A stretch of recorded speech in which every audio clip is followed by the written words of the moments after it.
brand sepatu remaja di Hong Kong pengen di-endorse sama Maya. Pemotretannya juga di sana selama 2 minggu. Bagaimana? Ya doain aja deh. Kalau semuanya lancar, pengennya sih sekalian liburan ke Eropa. Pengen sekali lihat-lihat kampus di sana. Maya kan bentar lagi lulus SMA. Kuliah di Indonesia?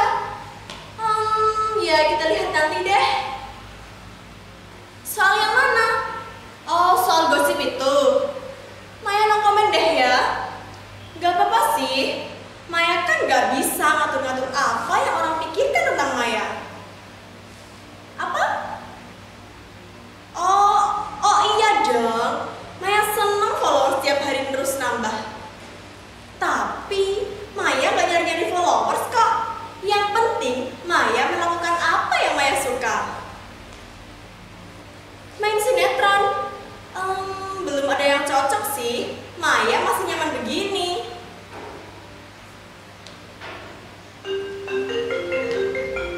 Oke ya kakak-kakak, segitu dulu ya.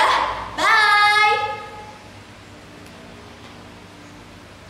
Halo? Iya? Mbak Lucy? Iya. Manajemen Maya tadi sudah bicara soal kontrak. Kebetulan tadi meeting. Sebenarnya beda kok. Oke. Sekalian saja nanti di Singapura. Iya, Maya mampir. Iya tante. Bye.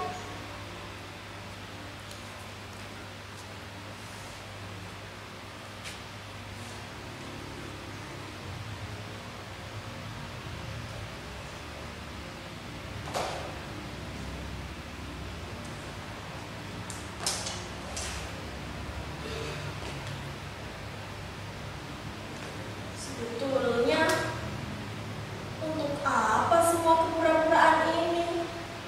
Cuma ilusi. Aku semakin tidak bisa membedakannya. Mana diriku yang sebenarnya?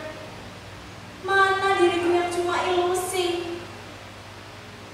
Tapi aku suka ilusi yang membuat aku bahagia. Bebas mau jadi apa saja.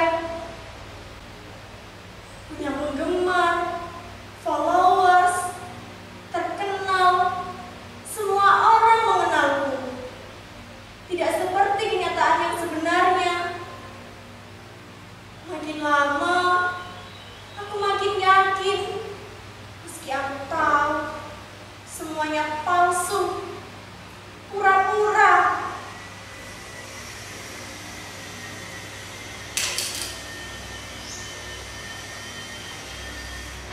Dan lama-kelamaan, aku seperti tidak bisa keluar lagi. Aku jadi ketagihan. Ketika aku kembali ke dalam diriku yang sebenarnya, dunia yang sebenarnya, aku merasa menjadi orang asing. Semuanya membuatku kesepian. Aku tidak bisa lagi berbaur dengan siapapun. Ibu,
pasti juga berpikir seperti itu, bukan?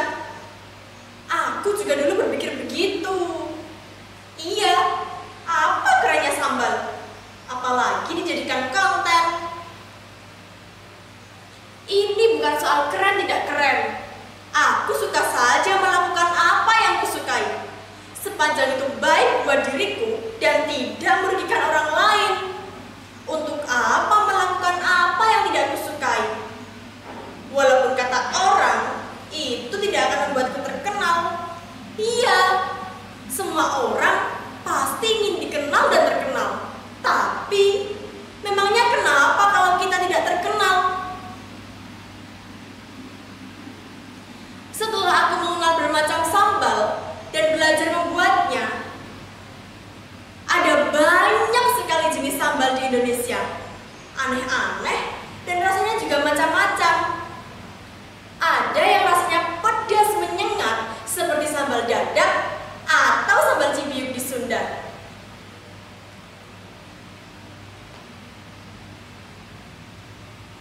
Kalian harus merasakan bagaimana rasanya perpaduan asam dan pedas dari sambal udeng dari Aceh. Begitu juga sambal yang pedas menyengat seperti sambal dabu-dabu dari Manado. Atau sambal pedas hangat seperti sambal ijo di masakan Padang. Bayangkan, sambal itu digiling kasar setelah direbus. Bayangkan, sambal ijo itu menimpa daun singkong rebus di atas nasi hangat. Begitu juga kalian harus merasakan sambal asam udeng dari Aceh yang rasanya asam pedas. Pokoknya, dari Sabang sampai Merauke, ada banyak sekali jenis dan macam sambal di Indonesia. Masakan Sunda saja punya banyak sekali jenis macam sambal. Begitu juga masakan Padang, Jawa, Bali, Makassar, Manado, Aceh. Jadi tidak cuma 1-2 sambal saja. Sambal-sambal itu dipadu dengan berbagai macam olahan, dengan udang, ikan, terong, kecombrang, dan juga terasi. Seperti di Sunda, di Sumatera namanya sambal belacan. Dari pamanku aku dapat info, di kampungnya, di Payakumbuh, ada yang namanya sambal belacan. Sambal unja, ikan yang sudah direbus, diaduk dengan cabai yang sudah digiling. Kemudian dimasukkan ke dalam bambu, lantas diletakkan di atas bara. Ya, kayak lemang. Itu untuk konten berikutnya.